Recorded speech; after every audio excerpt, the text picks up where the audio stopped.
Milli parlamentin ýolbaşçy hurmatly prezident bilen adynyň diplomatiýa jogapkärligi wezipä belenilme bilen gutlap, iki ýurdun arasyndaky dostlukly gatnaşyklary we hyzmatdaşlygy puturlanmak boýunça alyp barjak işini üstünlikleri arzuw etdi.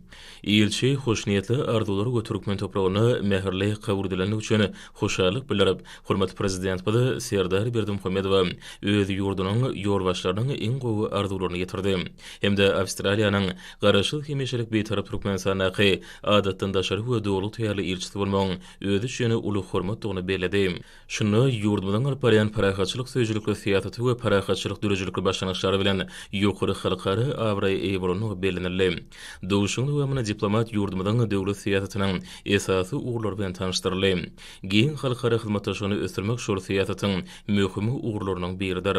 Şeýle döwlet başçylygymyzyň hemde gahrman arkadamyzyň başlanýşlary esasynda alınıp barlayan halkymyzyň awadançylygyny, Türkmenistany ykdysady taýdan ösdürmekligi, gönükdürlüğünü durmuş ykdysady we demokratik özgörtler barada mehmany giň işleýän gurrun berildi.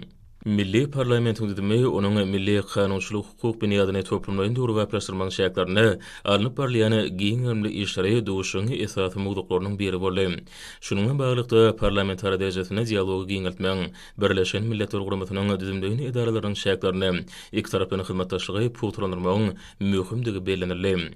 Dowuşyň ahyryny mejlisiň başlygy hemde Awstraliýanyň dowly ygtyýarly wekili döwletlerimiň arasyndaky gatnaşyklaryň ýakyn geljekde dowry derejeli häzirki döwrüň talaplaryny hemde özleri behlitlere laýyk gelýän hyzmatdaşlyga öwrüljekdigini hemde ýurtlarymyzyň halklarynyň erkisligine daýanyp üstünlikli ösdüriljekdigini anam bildirdiler.